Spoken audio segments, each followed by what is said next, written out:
well as you. We show the Riverwoods Group as a supporting organization, so really 4 separate entities, Riverwoods. Understanding their relationship, so on the left, each of the communities' own tax ID number. They are their separate legal entities, file their own tax returns, they have their own investment policy statements, financial philosophies, they work on their own budgets. We may work on all the communities at the same time, but they are all done in separate packages. They control their own investments, control their own debt covenants. Simply put, there is no commingling of assets across the. They may buy centralized services from the Riverwoods Group at a discount. Talk a little more about that as we go through the presentation. But overall, it is really free operating community. Right side here, the Riverwoods Group. It's its own separate legal entity as well. It is a 501c3 charitable not-for-profit organization. It has that IRS designation for 2 reasons. It exists solely to further the mission of the other not-for-profits within.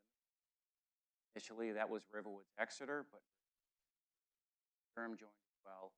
The group exists to further their mission and accept the risk associated with that, because there are risks furthering the mission. Additionally, the group exists, what I like to call it's the gatekeeper, coordinator across the system to maximize efficiency.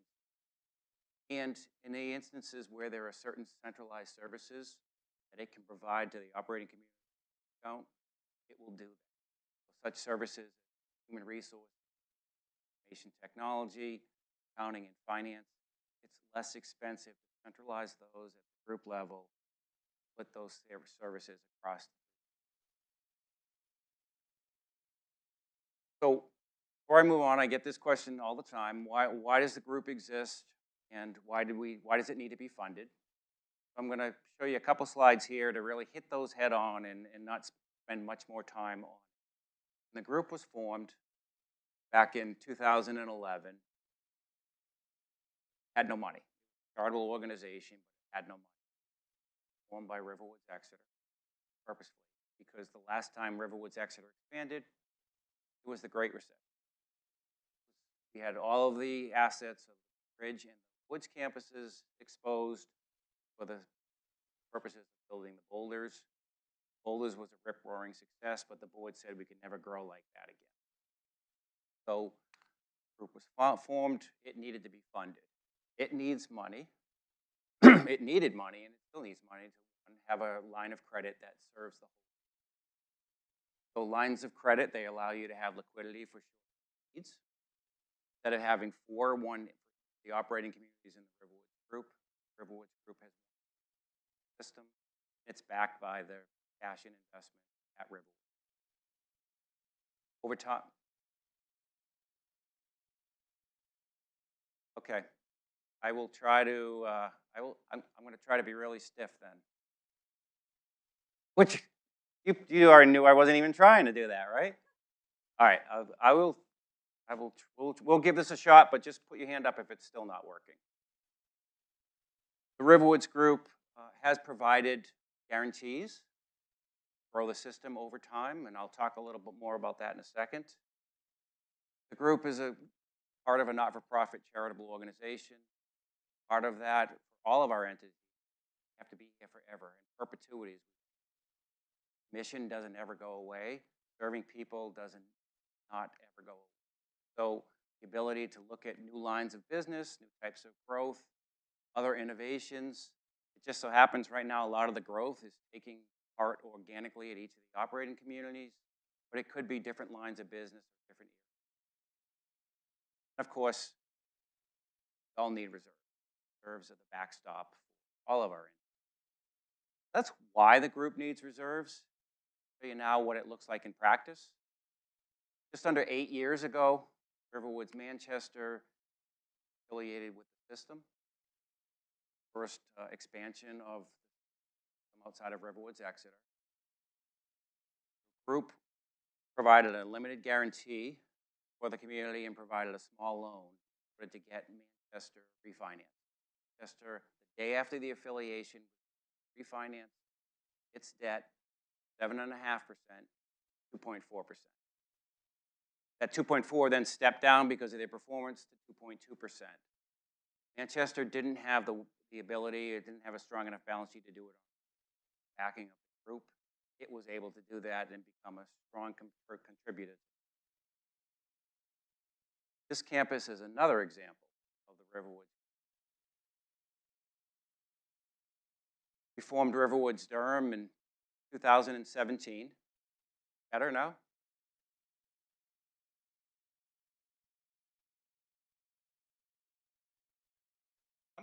I can take a handheld, that's fine.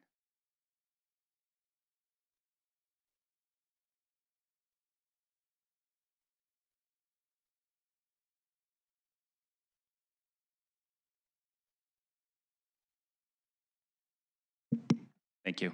All right, how's this? Better? All right. I think it's the shape of my head. What do you think, Lauren? All right, that's good. She didn't answer. All right, you're learning. All right, so let's talk about this, the Riverwoods Durham campus here. We formed Riverwoods Durham in 2017 as a brand new organization. It had no money. Yeah, it sounds much better now. So what the Riverwoods Group was able to do is it provided all of the seed money for those pre-permanent financing costs. So development, architecture, civil engineering, legal cost, in order to get the campus to a point where we were able to issue permanent debt. About $8 million is what the group utilized to get Durham off and running before it was able to get its own financing. So again, another opportunity for an organization to come into the system and be a full participant as we move forward. You may recall last year the group took a hit to its income statement. It provided relief to each of the operating communities by not charging out all of its expenses and fees. So it used its balance sheet for that. This past year, we also made the decision to go to a self-insured health insurance program for our employees, our full-time employees who have that benefit. In the past, we were utilizing one of the key players, one or another of the key players in the industry, but in order for them to administer and pay the claims, you pay a higher premium. By taking on that risk internally, we were able to save across the system about $750,000 annually. Now, before you go and say, well, now you're taking on all the healthcare risks, we are taking them on up to a certain point. We'll buy reinsurance over a certain ceiling. So those big claims, when they reach a certain dollar threshold, we have another insurance carrier that steps in and covers those. So we mitigate the risk, but we were able to save significant amounts of money for each of the communities. We've invested in technology initiatives, which I'll talk about in a little more detail. And then for Riverwoods Exeter, the board passed a policy about a year or so ago that basically said, if an existing community is expanding and is in development and is incurring some expenses that may or may not come to fruition, then we will reimburse that particular organization for the cash outlays while it goes through that process. So it works very similar to the seed money at Riverwoods Durham. Get to a certain point where if the project then moves forward, we'll issue permanent debt and reimburse that loan. The group is making sure the communities are cash neutral until we get to that point. So Exeter is undertaking a health center project. That's being reimbursed by Riverwoods, but by the Riverwoods Group. As we think about phase 2 here at Riverwoods Durham, it's highly likely that we will qualify that project as an at-risk project as well, and we'll follow the same mechanism for Riverwoods Durham, but we're a little early yet there. So lots of in-practice reasons for the group being able to use its balance sheet to further the system and support all of the operating communities. So I'm going to take a couple slides and go into the overall CCRC business. Just starting at the high level, how does the CCRC work? And I know you probably get this for the most part, but I think it makes sense just to remind ourselves of the over what guides our financial philosophies and our operating models. Every CCRC is a little different, so they may not all follow this. There will be pieces of it, but in general, what typically happens is a resident joins a CCRC, pays a one-time payment and entrance fee. The organization takes that entrance fee, puts it into its cash and investments. Remember, I'm an accountant. Green is good, cash coming in. Red is not so good, cash going out. So green comes in. You all know I'm a visual learner, right? All right. I have to keep it simple for myself. Cash comes in, goes into our cash and investments. That's available to pay capital expenditures. So we're always reinvesting. We're always making capital improvements and adjusting our programming as we go through our years. We have debt on our mortgage that we have to pay back every year. So we honor that with the banks. We use the funds for there. We hope that the balance sheet will generate some investment earnings for us so that we can partially mitigate monthly service fee increases. So that's green. We hope it's making money for us. And we also hold some of those cash and investments in reserves because at the end of the day, we owe an entrance fee refund when somebody leaves the organization and the contractual obligations have been met. That's pretty much everything from the entrance fee coming in. And then on an ongoing basis, the monthly service fees come in every month. Our expectation is those should cover our cash operating expenses. That's this little one here. Not much different than you would run a household at the end of the day. So that's it in general. There will be little nuances depending on which community you look at, whether inside or outside Riverwoods. Successful communities will look something like this. I call this a flywheel. And another way to picture it is a snowball that is rolling downhill and getting bigger and bigger with more snow. The momentum is carrying it down. High occupancy leads to a greater paying base for about the same amount of cost. Our business has a lot of fixed costs. So the more units or people we can spread those over, the less per person each one is paying. That generates consistent revenue base and net entrance fee cash coming in with high occupancy. There's always the turnover of new entrance fees. It allows us to take those proceeds and reinvest in capital, invest in technology, invest in new programming. That keeps the campuses contemporary, crisp, desirable for the marketplace, which drives a wait list, leads to strong occupancy, leads to turnover, generates new entrance fee cash, we reinvest again, and the wheel just keeps turning. That's what successful CCRCs look like. Every once in a while, there will be major initiatives that will require a debt issuance. The communities will do that, typically at a tax-exempt rate. We get favorable lending as a charitable organization. That infuses cash in here for reinvestment, and then the cycle spins again. Make sense? I also get asked a lot about, you have two boards, Kevin, the group board and the CCRC board. What exactly does a CCRC board do? And it does a lot. There are a lot of fiduciary responsibilities that are run through the CCRC board, and I've listed the key ones here. Every year, we evaluate each community's financial philosophy and update it accordingly. Every year, we update each organization's investment policy statement, how the assets and investments are governed. That runs through two separate committees, the Finance Committee and the Investment Committee, but ultimately ends up at the board level for full approval. Each organization vets through its board designated reserves philosophy. Again, runs through the Finance Committee and up through the ultimate board. Every 3 years, we'll do actuarial studies for each of the communities. Very comprehensive report. Those are separate studies and they're specific to each resident base at Manchester, Exeter, or Durham. Provided to the board, we make a lot of budgeting decisions based upon that. Those of you who's read our monthly or quarterly financials for Durham? Yeah, pretty much. Tom's not raising his hand, but I know he has studied those. But those are specific to each community. They are discussed specifically individually with the board finance committee and ultimately reviewed by the full board. So whether it goes through an individual committee or it typically will go through an independent committee, but it will ultimately go to the full board, the CCRC board, for approval and review. The budget, yes, it is fully ratified by the TRWG board, typically in June.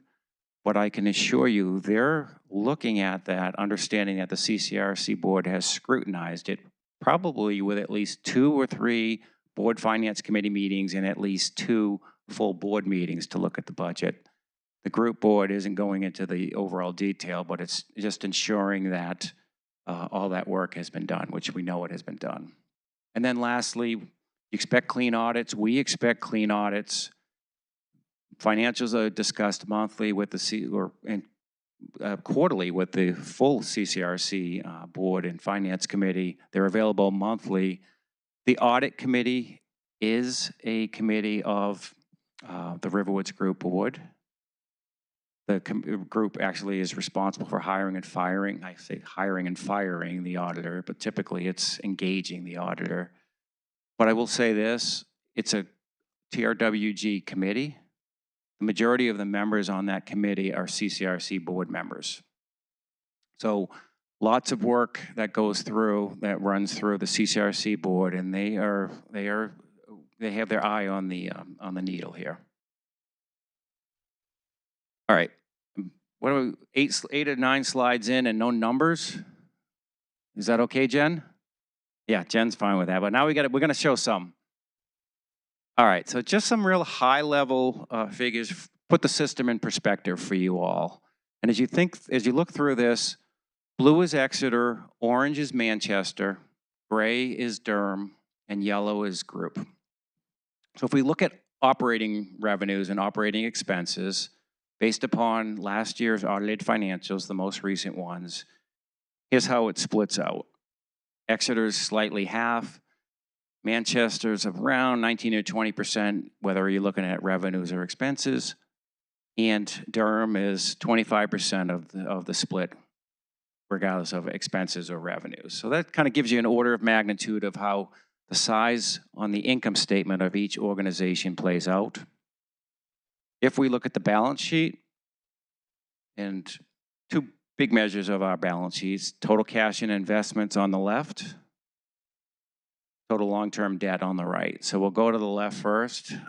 I mean, if anybody's been paying attention, Exeter keeps showing up at about 54, 55%, and Durham keeps showing up pretty close to a quarter. No matter how you slice and dice it, that's about the relative size of the communities. In Manchester, about 12% here on total investments. If you look at long-term debt, it's a little different. So you may say, Kevin, how come half the debt is Riverwoods Durham?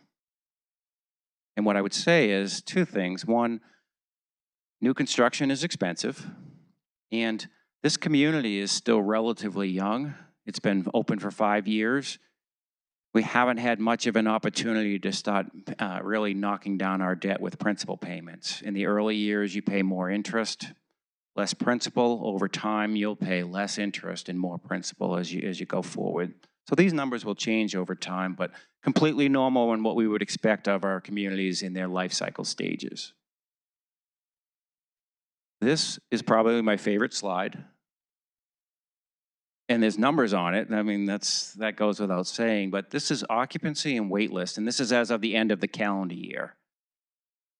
We are, as an organization, 90 combined, all levels of care, all communities, 95% occupied. You can't get much better than that. I mean, at 12/31, 2 out of the 3 communities between the health centers, supportive living, and independent living were 98% occupied. There's hardly any more room to go on that. And Exeter is working on its health center occupancy right now, so I expect that will probably improve as we move forward. But that's incredible. And when you factor in that there are people waiting to get in on top of that, the wait list, or as a manufacturing guy, what I used to refer to as backlog, you can see down below here that there's significant wait lists, depending on the category type, between a 5 to 7 year wait list. And Manchester, up until a couple years ago, never had a wait list. It was never highly occupied. It's now running at 98%, and it's building its wait list. And what's not included here are the 18 cottages that are almost completed that are 100% sold out. This is my favorite slide, hands down. Well, okay, well, close second is the residents, right? This slide, just to put it in perspective, a little over 1,100 residents across the system. And, you know, Tom's gonna go check my math, but I already checked it, Tom. I mean, it's not a bad formula. It's about 54%, 25%, and 21%. No matter how you slice it, that's about how everything is playing out right now. But again, order of magnitude, 1,100 residents. On the staffing side, an FTE or full-time equivalent. So before I talk about the slide, think about a full-time equivalent as an employee or some combination of employees who work 40 hours a week. So if I work 40 hours a week, I am one FTE. If I say I'm going to work 20 hours a week and Natalie's going to work the other 20 hours a week, I'm a 0.5 FTE, 20 divided by 40. Natalie would be a 0.5, but together we'd be one FTE. It just so happens that that's accomplished with 2 people as opposed to 1. So think about 635 total FTEs. If we had all full-time employees working 40 hours a week, we'd need 635 people to service the business. In actuality, we have about 860 people or so on the payroll. We could with the part-timers and the per diem. And there's the split out. Again, Durham's coming in pretty close to a quarter. Exeter's coming in pretty close to 50%, and Manchester pretty close to 20%. So if you think about it, 1,100 residents, 800 plus people on the payroll, we're impacting about 2,000 people directly every single day across the Riverwood system. Employees are our biggest cost. So I'm going to spend a little more time there, but a little quiz here. Anybody have a rough idea of how much of our cash operating expenses are employee and payroll benefits related? Chet? 60%. That's pretty close. Yeah, it's usually between 50 to 60%, usually in the higher 50s. So yeah, exactly. So recruiting and turnover is incredibly important, and in between there is the retention part. The ability for us to retain more employees has so many benefits. It's less expensive. It costs a lot to go out and recruit for a new employee and to onboard them. It's better for all of you. The more familiar faces we have, the better quality that we can deliver. And it's also a morale booster for our other employees because they get to work with the same teammates that they have been working with. So we've spent an awful lot of time over the last couple of years working on bringing people on board and then making sure they stay on board. So just a couple of figures here. These are positions that we've recruited for over the last year. 467, which is up a little over 60 from the year before. So we're making gains on bringing more people on board by about 60. And there's less people leaving the organization, 316 last year versus 370 the year before. So we're up over 100 positions when we look at it. And this is seen on the next slide. When we look at open positions across the system, I don't have TRWG on here because typically it's 1 or 2 positions that are open there. The majority of the open positions are in the operating communities where the majority of the staff is. But as of the end of February, we had 68 open positions.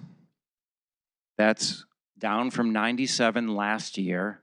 And if you can see really way down on the lower left-hand corner there, it was 122 in February of 22. So we've cut the open positions in half over the last 2 years. And you can see the progress we've made in some of the pain point areas of dining and nursing. They're down significantly year over year, which is a good thing. So many different ways to talk about financial health, and we could have all different education sessions to do that. I'm going to just concentrate on one today because I think it's important and to highlight and just spend time really at the highest level of looking at this. Going to go right to our balance sheet or balance sheets across the system. Remember, really the cash and investments, the ability to have liquidity. We have bills that come up that we have to pay. We pay our vendors on a weekly basis. We pay our employees on a bi-weekly basis. We want to make sure we have money in the checking account to be able to do that. That's liquidity. We also have many covenants and obligations that we have said we would take care of. So one is all of you said we take care of you for the rest of your lives. So on a day-to-day basis, we do that. And then we've also said we're going to return your entrance fee refund at the end of the day to your designee. We want to make sure we honor that. The banks have been nice enough to lend us money to build these campuses. They're actually for-profit, so they expect that they're going to get paid back over time. So we want to honor those obligations. Reinvestment, I can't say that enough. The markets change, our consumer changes. We have to keep everything safe and enjoyable for all of our customers and our staff. So we will reinvest in our infrastructure and new programming and in technology. And we want to utilize the balance sheet to be able to mitigate portions of the monthly service fee increases, those investment earnings. And then, I think this was John Bogle of Vanguard fame who coined the phrase, weather the storm. We're going to have those events that come up that we either couldn't anticipate or they're going to be just significant. We saw them coming and we didn't know how significant they were going to be. The ability to have reserves to be able to deal with that is incredibly important. And I think back to the last 4 years with the pandemic, and I could take us back to 2008, 2009 with the Great Recession. We had the ability to deal with those instances and come out stronger from it. So one financial ratio for us all today is called days cash on hand. And it is, in simple terms, looking at your cash and unrestricted investments on the balance sheet and how many days could you cover operating expenses utilizing those reserves if you never took a dime of revenue in. So basically, we stopped any cash inflows, kept operating the same way, which we know you wouldn't do that, but we operate the same way. How many days could we exist basically living off the balance sheet? Make sense?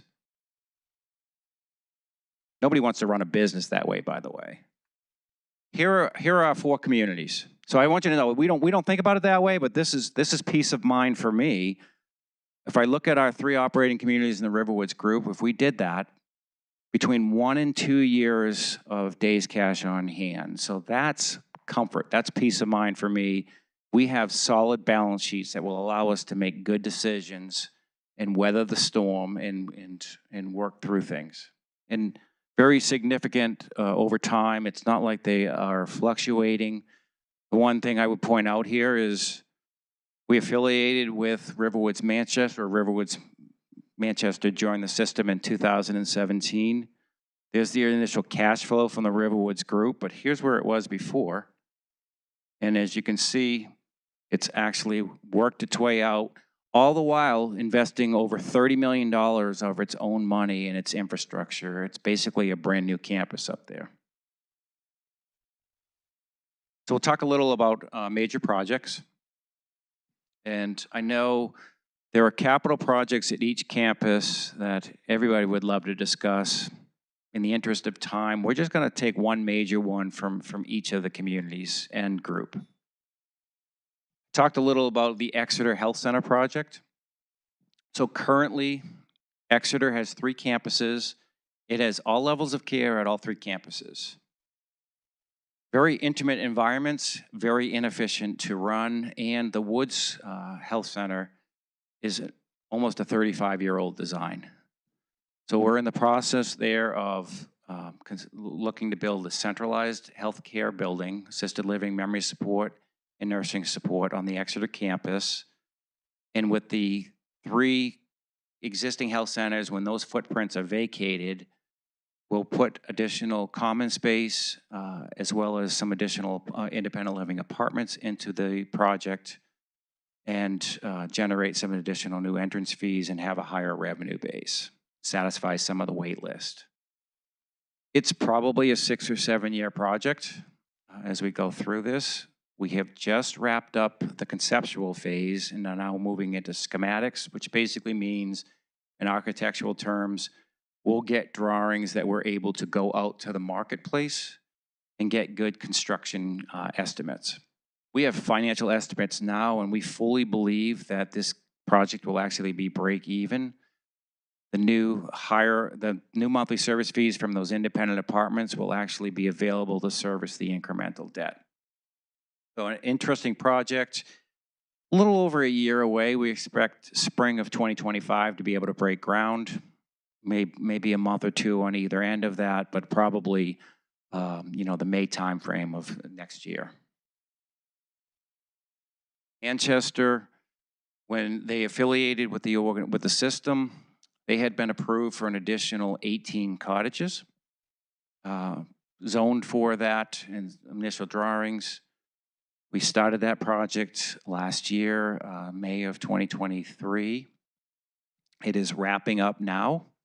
All 18 cottages, 9 buildings, 18 cottages, 100% sold out. And throughout the process, we would have a depositor back out. We'd quickly refill that. I mean, that is amazing marketing work, sales work. I think Sherry, I saw her in the back of the room there, so she won't take much credit to that. But she and the team have really worked really hard to ensure that this project is going to be fully occupied. We have received certificates of occupancy for 8 of the units so far.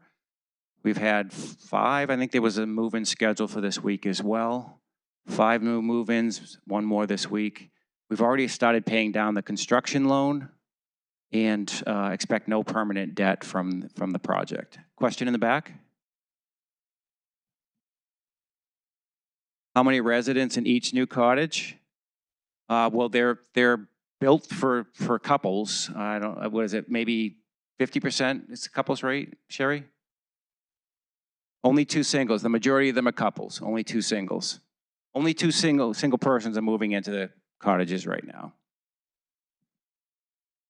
So this actually is in the ending stages. We expect the last certificates of occupancy in mid-May, with move-ins probably early summer, and that construction loan will be retired by the end of the summer. Yes?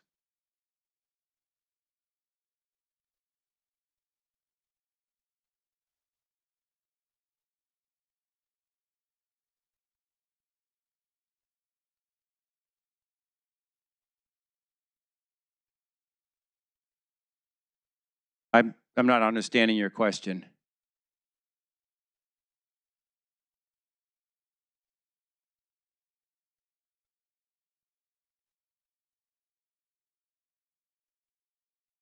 Are you questioning the square footage? I'm not understanding your question. Okay, sounds good. Thank you. Riverwoods Durham, very early stages of phase 2. So when we were building this main building here, we had the opportunity to buy 22 acres across from Stone Quarry Drive. We did that. We've now engaged consultants, civil engineering, our lawyers, our development company, and our architects to help us think through what we could do over there. Early indications are some additional independent living to satisfy or help mitigate some of the length of the wait list. as well as additional common spaces, but it's very early. It's the conceptual phase. We're conceptualizing, we're involving lots of resident task force and input. We're probably a couple years away from really doing something permanent over there. And at the Riverwoods Group, a couple things here. Now, these are test numbers here, so please don't actually think they're real, but we are developing a business information reporting system. It's essentially going to take all of the information from our different technology platforms and have them talk to each other. So right now we use different general ledger platforms, different payroll platforms. They don't directly talk with each other. It's hard to get information and meaningful information. This information will now be available to us in real time and will allow not only our executive leadership, but our executive directors and their leadership teams as we work through this to have access to real-time operational and financial information. It's going to be a game changer for us. Another thing that the group worked on this past year, Shelley Craig, our Senior Director of Finance, and Kim Gaskell, our VP of Operations, enhancing the budget process. It's much better this year than what it's been, and I say that having created the last one. But we are evolving as a system, and what worked in the past doesn't necessarily work as we move forward. And we spent a lot of time with our team members working through this, and that's going to benefit all of us as we move forward. We're going to start spending some time. In the last 4 years, we've concentrated on operations, rightfully so. Now it's time to start thinking about mission advancement and spending some time on new lines of business, on philanthropy, and other not-for-profit pieces that we may not have been spending much time on over the last couple of years. You probably have seen a memo in the last month with Kathleen Toomey kind of spearheading this as we move forward. And then lastly, I just wanted to update you on the employee retention credit status. So this was a funding for the pandemic where you could apply for tax credits based upon how you were impacted during COVID-19. We filed 8 claims, 2 each for the entities, including group, about $7.7 million of tax credits, first week of May 2023. So I had the privilege of speaking with an IRS agent a couple weeks ago. I say privilege. I mean, it was, we had a good 2-hour chat. They have to follow their script, but she was actually as helpful as she could be and as pleasant as she could be. But calling, and I mean that in the most respectful way. She was nice, but I mean this is the IRS. But here's the gist. They have received all of our claims. That's a good thing. We knew that already. They're in the queue, so that's a good thing. But they cannot provide us with any timetable of when those will actually be processed. And here's the reason. This program was abused by a lot of consultants who were unscrupulous.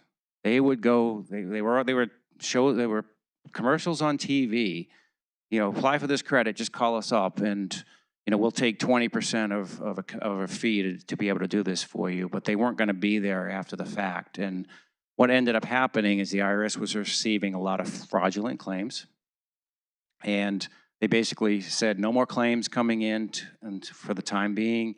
And the claims that we do have, we're spending more time now going through those. So it really has slowed down the process. From our perspective, I don't worry at all about our claims being valid. They are valid. We spent, probably 3 or 4 of us over at different times vetting multiple consultants through the process. And, we were getting inundated with these things. And you all know Justine. Kevin, did we submit for ERC yet? Did we submit for ERC? Because she was seeing the same ones, but we didn't feel comfortable with a lot of those individuals who were approaching us. And we waited until we found the right consultant to be able to go through the process.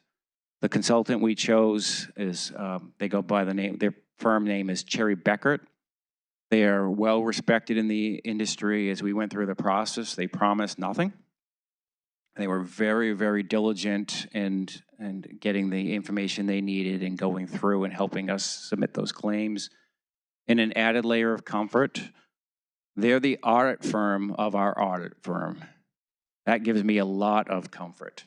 So more to follow, but I don't expect anything, honestly, between now and the end of the fiscal year. This is probably going to go into fiscal 25 before it's resolved, because the IRS really has to make sure that they are looking at all of these. All right. What keeps me up at night? And I'm going to leave political unrest for another day and just more talk about the business here. So first of all, I worry all the time. I know I'm a numbers guy, but we have a lot of new leaders. If you think about where we are in our life cycle of our organization, some people have retired. We've brought new leaders in. We've added new things. The pandemic has certainly put a monkey wrench in things. Making sure that we spend the right amount of time developing these new leaders is incredibly important. They deserve it, you deserve it, and our organization deserves it. Right in line with that is managing cost pressures. We've dealt with a lot of inflation. We've dealt with nursing shortages. That impacts our costs, which impacts your monthly service fees. We never lose sight of that. That's troubling, because we have to strike the balance of what do we charge, but also how do we make sure we still maintain strong financial health for all of the communities, because remember, we got to be here forever. The industry continues to rapidly change. It used to be, when I joined this industry, the sleepy not-for-profit type of approach. It was just slow, and it moved at this, a predictable pace. No longer. We have organizations that are consolidating, large organizations that are consolidating levels of care. The full continuum is not necessarily being offered in certain communities. We are seeing the for-profits come in and make themselves look like not-for-profits. Our residents are changing generationally. Our employees are changing generationally. So it's really something that we have to continue to stay on top of, because it's changing. And then you add technology on top of that. It keeps me up at night. The 2 P's, prioritizing options and practicing patience. I've described myself for years as patiently impatient, but it really is understanding that you can't get everything done at once. We are wired to fix things and make things better for all of you. Sometimes we can't get to every last thing, and we have to make sure that we are getting to the right ones first. And also, we're asking you for patience, but we're also providing patience for our teams as well. It's just a balancing act for us. And the balancing act continues with today, tomorrow, the future. Remember, a not-for-profit charitable organization, we have to be here forever. The needs are different, or the wants are different as we move forward. How do we strike that right balance? And then with everything else going on, just finding time to think, to be able to step back, get out of the throes of it for a little bit, and make really good decisions and have a clear head. So I don't want to leave you all depressed, because I really do sleep pretty well at night. So I thought this year I'd kind of tell you how I sleep like a baby. All right, and this is not me. I looked all over the place in my records for a picture of me sleeping as a baby. Nothing. So I thought about that a little more, and I suspect it's because when my parents finally got me to sleep, they were too darn tired to find a camera to take a picture. And I'm going to change this picture next year, because my daughter is expecting our first grandchild in June. So I'm going to shamelessly put a picture of that dude up here next year. I'm sure he'll be quite handsome. It's a boy. Yeah. Right now I'm calling him the Bump, but he actually has a name, but I refer to him as the Bump. So engaged leaders. So we talked earlier about developing the next wave of leadership. I've seen them in action. I've seen them at budget seminars. I've been in the different communities. They are engaged. They're excited to take on new things. That gives me peace of mind as we move forward. We have the ability to deal with the cost pressures out there, weathering the storm. We have strong balance sheets. We can be proactive. We don't have to be reactive. And then you look at those wait lists. They allow us to deal with the changing consumer. The changing consumer is still latching on to us with very robust wait lists. So our products are in demand.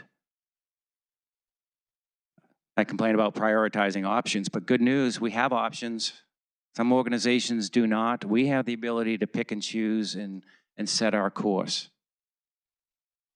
When we set that course, we have incredible members on our boards of trustees. These are volunteers. They give a lot of their time, their expertise, smart people. I learn every meeting I go to, and I listen to them. I'm just in awe, and I learn from them all the time. And they are committed to our organizations and are really super folks. And then lastly, many of you know this, but in the fall, I was given a gift. I can't say it any other way. I was allowed to take a 2-month sabbatical in the fall, and it provided me an incredible opportunity to sit back and think. Personally, I was able to recharge my batteries. I was able to talk my initially pregnant daughter down off the ledge every day. She usually talks to my wife every single day, but my wife was at work, so I got this little pain here, and she's 3 weeks pregnant. So she said about a month into her my sabbatical, she said, "Dad, this sabbatical is the best thing you ever had because I can call you anytime during the day, and I know I'm going to get you." So that was on the personal part, but on the professional part, I was able to work on some special projects, unencumbered with the day-to-day operations, working through financial health and financial philosophies. There'll be other pieces that you'll see as the year comes on, but it was really an incredible opportunity to be able to refocus and refresh and come back and keep the system moving forward. So you may ask, well, what are you working on now, Kevin? And what I'd say is, a few things here or there, but mostly it's CFO stuff. It's not the nitty-gritty operations. That's a Natalie, that's a Shelley, that's a Kim to work through those pieces. I'll continue to work on the debt management side. The lending industry, the rates have gone up in the marketplace. The regulations have gone up. It's really important for us to continue to make sure we get the best lending rates and terms. And that is about relationships. Our bondholders are banks. It's different than a traditional bondholder. They want to be involved, and they want to be in the know, and they want to understand that their investment is safe. So managing that relationship is incredibly important.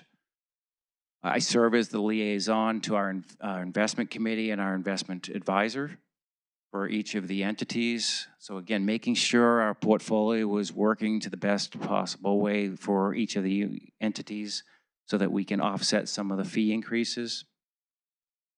Personnel development, it goes without saying, whether it's my team or other teams or members across the system, we owe it to them, and they are the next wave. They're the next iteration of the future servers of our organization. With the operational piece, again, not getting down into the detail, but what my role will continue to be with the board and with the EDs are setting the financial goalposts. Here's the areas which we should be playing within, and then how we actually accomplish that, that's the responsibility of each of the communities. So really helping to set the guidelines and the measures, and then letting the community roll with that and develop their budgets. Moving the system forward, maybe a new line of business, maybe philanthropy, maybe other organizations. We don't know what that looks like, but we know that there will be more opportunities as those come up, and that I'll be responsible for helping to vet those out. And then lastly, I showed you some of those major projects that each of the entities are undertaking, the cottage project, the health center project, phase 2 here. That could be a tremendous time suck on our local leadership. So in addition to the debt management piece, I will be playing a greater role on the gatekeeping or the coordinating of all the different consultants and our local leadership as those projects move forward. So think about it as I speak enough of the contractor language and the consultant language to know how that impacts Riverwoods, but I speak enough of Riverwoods to relate to them how we want something to look, and making sure that we get the right people at the right seats at the table when those meetings are taking place. So with that, I'm going to turn it over to any questions you may have or comments. And I think a microphone, Lauren's going to come around with a microphone. This has all been very impressive, and in terms of phase two, I really like what's being proposed. But my concern, which is a little facetious, but the word Ponzi scheme always comes to play, where if you have to keep growing to survive, then there is, we all have lived through times where, the housing market just crashed. And right now we're in a high inflation for housing prices. So you don't have a crystal ball, nor do I, but there is always that danger that as you just keep growing and growing, all of a sudden, it can fail. Yeah, I mean, I always cringe when people and I'm not cringing at you, but the Ponzi scheme. I mean, that is a different mechanism than what we have. Although I can certainly understand the parallels. What I would say is, there are so many seniors to serve that we'll never be able to serve all of the seniors out there. I think we have to continue to grow in a responsible manner. I think we have done that over the years. I would refer to what the organization has done as bite-sized growth. We always have, as we've looked at this, we've always taken enough out of enough market space to keep competition out, but not enough to risk being able to fill the community if it's been a new community. So, over here, for example, it's probably not going to be 150 independent living units with a 72-bed health center. It's going to be something that is going to be accretive to the overall organization, but not swinging for the fences. What I would say too is it's another, you raise a good point, and how do you diversify your revenue sources? So how do you look at something that may not be as building based as what we have in the 3 communities right now? So there's other ways to diversify that and mitigate those risks as we move forward. But we are fairly conservative at the end of the day. I mean, we move at the speed of a not-for-profit. So we will continue to keep that in mind as we go forward. And our goal is to protect all of the interest and honor all of our contractual obligations. Yep. Hi, Kevin. Hi. You used one of my favorite words. It's a P word, and it was philanthropy. And I'd like to know more about that. I thought it was going to be like patience, but philanthropy. So each of our entities are charitable organizations, and they have the ability to take charitable donations, which are tax deductible for the donor. And we haven't leveraged that over the years. And I think it's I won't necessarily say it's low-hanging fruit, but the ability to show what we do and to be able to have others contribute to that as being one of their causes is something that I think we can explore further. I mean, I look no further than financial benevolence for our residents over time, the ability to fundraise for that, or other additional scholarship programs for our staff. It's something that we haven't tapped into before, and it's something that we need to explore as we go forward. It's another revenue source coming from outside as opposed from monthly service fees. So more to follow, but we're in the early stages of that. And I'll add one thing too: the difficulty. We are grassroots. If we were a religious organization, if we had an affiliation or affinity with the Masons or universities or other things that pull on your heartstrings, it'd probably be a lot easier. But we don't have that, so we have to figure out another way to pull on those heartstrings. Hi, Kevin. Hi. There's a chart, a number on the chart that caught my attention, and that was the turnover rate of 29%, I think it was. I'd like you to go a little bit more into that. And here we are expanding, and where are our replacement employees going to come from if we have such turnover? Yeah, so I mean, we are working hard on mitigating the turnover. I won't say it will ever go away. There are less employees to serve our population as we move forward, so we have to be really conscientious to be able to ensure that we have the right staff to be able to staff up. That's one of the reasons we're looking at the Exeter piece is, again, to make sure we are an employer of choice, have the utmost modern facilities. To the comment earlier as well, our growth may look different. It may not be it may be a different employee. It may be something that is not as building related as what we have now. So it is something that we pay a close attention to, especially in New Hampshire, because we are a pretty rural population base. We don't have large population centers. So we have to continue to look at that. And it's the full picture. It's you all making this a great place for employees to come in. And it's us making sure we're competitive, we offer growth opportunities, and we offer a super workspace as well. It keeps me up at night.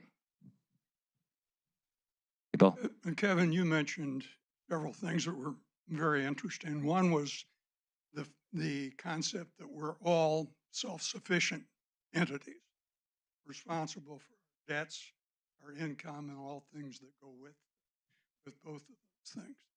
You also mentioned that we have a strong balance sheet. I need some help on that because as I look at the balance sheet, it shows a negative balance. Maybe I don't understand it. And that negative balance is growing over the years. And it sounds like it's going to grow even more in future years with expansion. Now, since we're an independent entity, we have to pay our own debt service. We have to do all those things required to stay self-sufficient. How do you deal with that conundrum of strong balance sheet when it's negative? Yeah. And Yep. as I think I asked you once before, if you ever expected that to be positive over time, and I think your answer was no. So if that's the case, how do those two things square? Yeah. So GAAP accounting is, don't worry, audience. I'm going to keep this real high, but GAAP accounting is really funky, for lack of a better term, in the not-for-profit sector. We technically don't have owner's equity, right? We fund these with debt. So we owe our banks back money at the end of the day. Think about when you came here, that entrance fee, and all of you paid an entrance fee. That's reflected as a future liability, but in a sense, it's actually equity it's quasi-equity. We can't record it as such, but we don't owe your entrance fee refund until the next person comes in and pays an entrance fee and replaces that. So that's a liability that never goes away. And essentially, that is the positive equity. So the income statement looks really messy, but if you back it out and you look at the overall cash flow of the organization over time, you will see that, especially Riverwoods Durham, it's cash margin positive, but it's also cash flow positive. And the optics are such that we just can't record it as equity. We have to show it as a liability. Was that too technical? Last year, our deductible amount from taxes, which is one of the benefits we get from this model, went down, and I questioned it, and Shelley wrote me a very thoughtful explanation. This year, it went up a little, which made me happy. But my question is, does that fluctuate throughout time? Will it stabilize as a percent of our fee, or Yeah, so the medical tax deduction, we engage a consultant every year to do that, and it's based upon the financial results of the organization. Every year it will change slightly because if you think about the revenue per split between health center, supportive living, and independent living, it's never picture perfect. I mean, there are movements across those, and that's and the allocation of staff. So it's going to fluctuate, but typically it's going to be somewhere in that mid 30% range. It's going to be within a range typically, but we can't estimate it ahead of time because it's based upon the split of where the services and where the revenues are coming in. I wish we could make it perfect, but it actually is accurate because it's a brand new calculation every year. Hey, Brenda. Kevin, hi, how you doing? Good, thank you. Three kind of diverse things.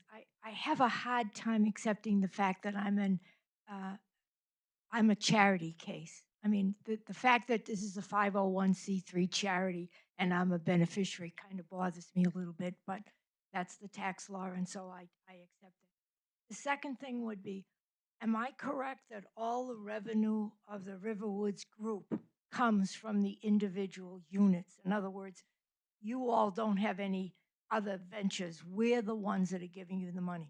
Okay, last point. Wait, did you want me to answer that? Yes, when your time comes. Okay. Thank you. The last question. Patience, right? The last point is, some of us here would like to go along with what Exeter does and have a committee that stresses justice, equity, diversity, and inclusion. When you had all your goals around the circle, you didn't say anything about diversifying the population. The last reorganization of the Riverwoods Group, or the last edition, the 8.5 employees that the Riverwood Groups added last year, there's no diversity.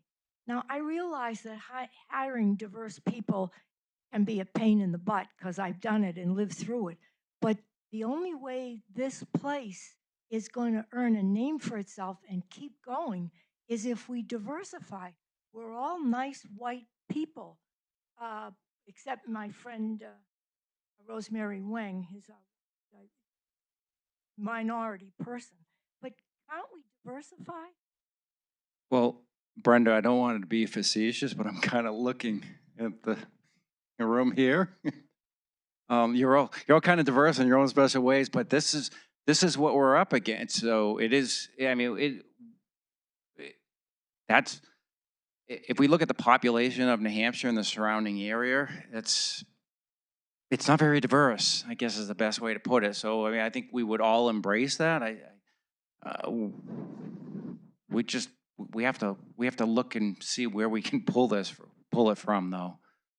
So I wouldn't say it's because we don't want to do it. I just think it's not easy to accomplish. But it can be accomplished. Eastern Bank has done it. Okay. Well, I will bring that back to John, and if we can, we certainly will. But what was you had a second question there that you told me to wait, and I can't remember what it was now. Oh, all the revenues of the Riverwoods Group. So the lion's share of the revenues that come into the Riverwoods Group are from fees paid from the operating communities. The Riverwoods Group does generate some investment income from its investments. But yes, the lion's share is from the operating communities, Durham, Exeter, and Manchester. You did, well, not you personally, but you had actuarial studies done on all of us. And I was just wondering how accurate that's turned out to be since.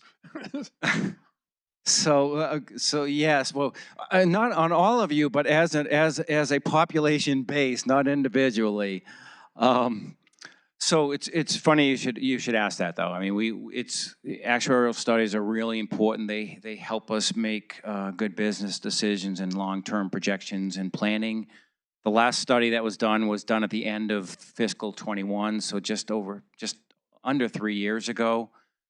We'll have another study convened at the end of this fiscal year, and I'm really anxious to see what has changed from 3 years ago to now. It was actually nothing that really caused me a lot of heartburn in the last one. And, you know, the community was so, one thing that stood out, we had so many couples so many of the independent living units in the early days that were occupied by couples. That was one thing that was staggering. I think when Natalie just stepped out, but I think this community was close to, I want to say 60 to 70% couples when it first was occupied, which is really, really high.